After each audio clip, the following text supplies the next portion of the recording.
നമസ്കാരം. കേരള സർവകലാശാലയിൽ അരങ്ങേറിയ ജാതി വിവേചനത്തെ സംബന്ധിച്ച് കേരളത്തിലെ കോൺഗ്രസ്സുകാരെല്ലാം നിശബ്ദമായിട്ട് സംഘപരിവാറിനോട് എങ്ങനെയാണ് സമരസപ്പെടുന്നു എന്നതിന്റെ തെളിവ് കൂടിയാണ് ഈ കടന്നു പോകുന്ന ദിവസങ്ങൾ.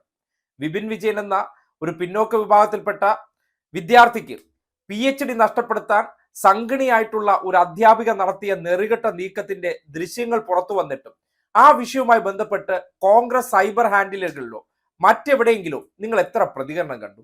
ആരും അതിനെ സംബന്ധിച്ച് മിണ്ടുന്നില്ലല്ലോ. അതെന്തേ?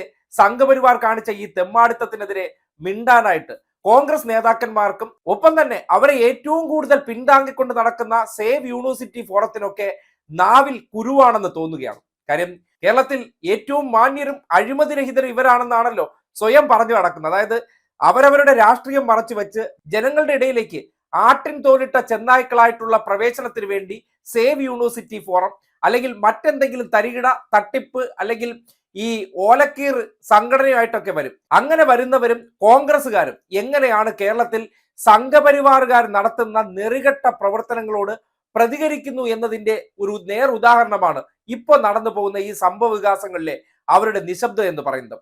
ഇവരുടെയൊക്കെ വായിൽ നാവില്ലേ എന്ന് സംശയം ഉണ്ടാവുകയാണ്. ഇതിപ്പോ ഒരു SFIക്കാരന്റെ ഭാഗത്താണ് തെറ്റായിരുന്നെങ്കിൽ ഇവരെല്ലാം ഒരുമിച്ച് ഉയർത്തെണീറ്റ് മാധ്യമങ്ങളിലൂടെ ആഞ്ഞടിക്കുന്നത് നമുക്ക് കാണാമായിരുന്നു. പക്ഷെ ആ മൗനം ഈ നാട്ടിലെ പിന്നോക്കക്കാരായിട്ടുള്ള മനുഷ്യർ മനസ്സിലാക്കുക. ഇവരുടെ എല്ലാം ശബ്ദങ്ങൾ അത് സെലക്റ്റീവാണ്.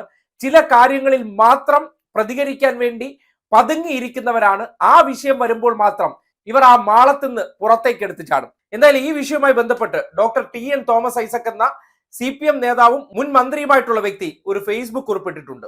ആ വിഷയത്തിന്റെ കാതലായിട്ടുള്ള പ്രശ്നങ്ങളെ ഉയർത്തിക്കാട്ടിക്കൊണ്ടും ഒപ്പം തന്നെ അതിലെ രാഷ്ട്രീയത്തെ തുറന്നു കാട്ടിക്കൊണ്ടുള്ള ആ പോസ്റ്റ് നാട് കേൾക്കേണ്ടതാണ്.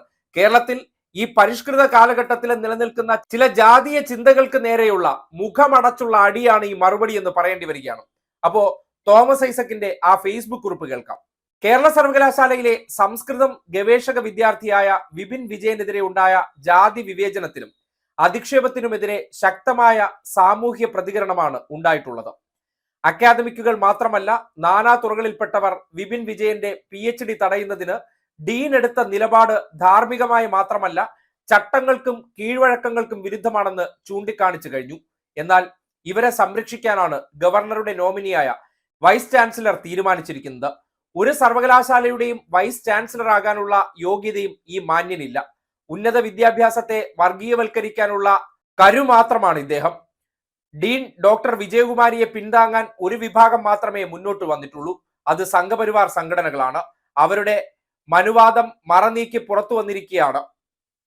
അയ്യങ്കാളി, ശ്രീനാരായണ ഗുരു തുടങ്ങിയ നവോത്ഥാന നായകർ നാടുകടത്തിയ അയിത്തവും സവർണാധിപത്യവും തിരിച്ചു കൊണ്ടുവരുന്ന അജണ്ടയെ ചെറുത്ത് തോൽപ്പിച്ചേ തീരൂ.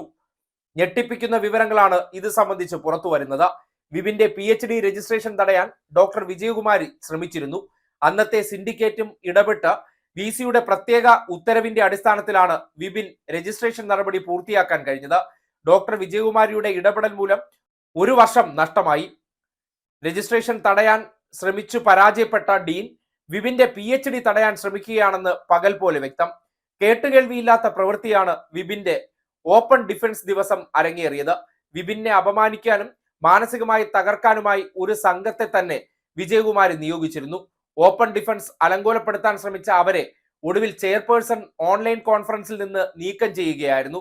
ഓപ്പൺ ഡിഫൻസിലെ പ്രകടനം വിലയിരുത്തി PhD അവാർഡ് ചെയ്യുന്നതിനെ കുറിച്ച് അന്തിമ തീരുമാനം പ്രഖ്യാപിക്കേണ്ടത് ചെയർപേഴ്സൺ ആണ്. വിപിന്റെ പേര് ഉറപ്പിച്ചു പറഞ്ഞ് PhD അവാർഡിന് താൻ റെക്കമെൻഡ് ചെയ്യുന്നുവെന്ന് ചെയർപേഴ്സൺ പ്രൊഫസർ അനിൽ പ്രസാദ് ഗിരി പലതവണ ഓപ്പൺ ഡിഫൻസ് വേദിയിൽ പറയുന്നതിന്റെ വീഡിയോയും പുറത്തു വന്നു. ചെയർപേഴ്സണെ ധിക്കരിച്ച് വിപിൻ വീണ്ടും തീസിസ് സബ്മിറ്റ് ചെയ്യണമെന്ന് പറയാൻ ഡോക്ടർ വിജയകുമാരിക്ക് എന്ത് അവകാശമെന്ന് ചോദ്യമാണ് ഉയരുന്നത്. കേരള യൂണിവേഴ്സിറ്റിയെ ലോകത്തെ അക്കാദമിക് സമൂഹത്തിന് മുന്നിൽ നാണം കെടുത്തുകയാണ് ഡോക്ടർ വിജയകുമാരി ചെയ്തത്. അവരുടെ ആ വേദിയിലെ വർത്തമാനം കേട്ടാൽ അറിയാം. ഡോക്ടർ വിജയകുമാരിക്ക് ഇംഗ്ലീഷിലോ സംസ്കൃതത്തിലോ സംസാരിക്കാനുള്ള ഒരു പ്രാവീണ്യവുമില്ല. ചടങ്ങ് നന്ദി പറഞ്ഞ് അവസാനിപ്പിക്കുന്നതിന് തൊട്ടുമുമ്പ് എന്തൊക്കെയോ സംസ്കൃതത്തിൽ തപ്പിത്തടഞ്ഞ് സംസാരിക്കാൻ ശ്രമിക്കുന്ന ഡീൻ അതിദയനീയമായ അക്കാദമിക് കാഴ്ചയാണ്. ഇവരാണ് വിപിൻ സംസ്കൃതത്തിൽ മറുപടി പറഞ്ഞില്ലെന്ന് ആക്ഷേപിച്ച് ആ വിദ്യാർത്ഥിക്ക് PhD നിഷേധിക്കാൻ ഇക്കണ്ട ആഭാസങ്ങളെല്ലാം കാണിച്ചത്. ഓപ്പൺ ഡിഫൻസിനെ സംബന്ധിച്ച് സർവകലാശാല പുറത്തിറക്കിയ എല്ലാ മാനദണ്ഡങ്ങളും വ്യവസ്ഥകളും ഡോക്ടർ വിജയകുമാരി ലംഘിച്ചു.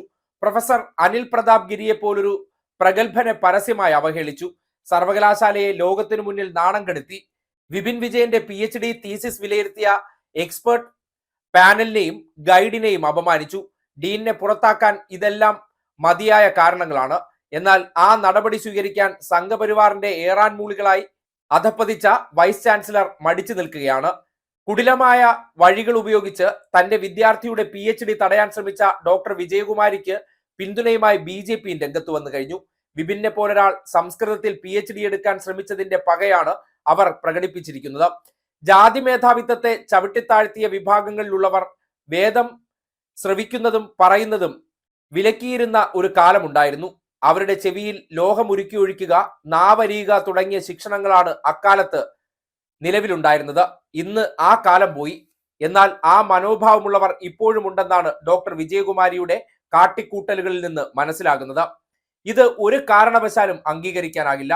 PhD ഓപ്പൺ ഡിഫൻസിന് സർവകലാശാല പുറപ്പെടുവിച്ച നിഷ്കർഷയാണ് നടപ്പിലാക്കേണ്ടത്. അതിനു മുകളിൽ സ്വന്തം ഇഷ്ടം നടപ്പിലാക്കാൻ ഡോക്ടർ വിജയകുമാരിക്ക് ഒരു അധികാരവുമില്ല. ഉണ്ടെന്നവർ കരുതുന്ന അധികാരം ജാതി വ്യവസ്ഥയുടെ അധികാരമാണ്.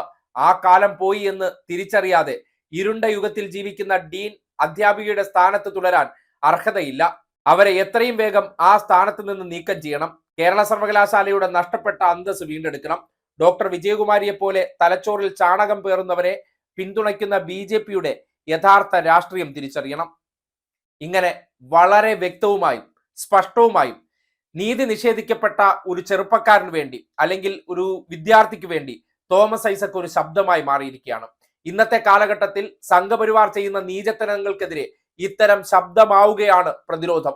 അത് കൃത്യമായി ചെയ്യുന്നത് ആരാണെന്ന് സമൂഹത്തിൽ പരിശോധിച്ചു കഴിഞ്ഞാൽ അത് മനസ്സിലാക്കാവുന്നവർക്ക് കാണാനും കേൾക്കാനും പറ്റുന്ന ഒറ്റ ശബ്ദവും ഒറ്റ പ്രതികരണങ്ങളും മാത്രമേ ഉയർന്നു കേൾക്കുന്നുള്ളൂ. അത് ഇടത് രാഷ്ട്രീയത്തിന്റെ ഭാഗമായിട്ടുള്ളവരിൽ നിന്ന് മാത്രമാണ്. അവിടെയാണ് കേരളത്തിൽ സംഘപരിവാറുകാരുടെ കൊള്ളരുതായ്മയ്ക്കെതിരെ മൗനം കൊണ്ട് പിന്തുണ കൊടുക്കുന്ന കേരളത്തിന്റെ പ്രതിപക്ഷ വിഭാഗങ്ങളെ നാട് തിരിച്ചറിയണമെന്ന് പറയേണ്ടി വരുന്നത്.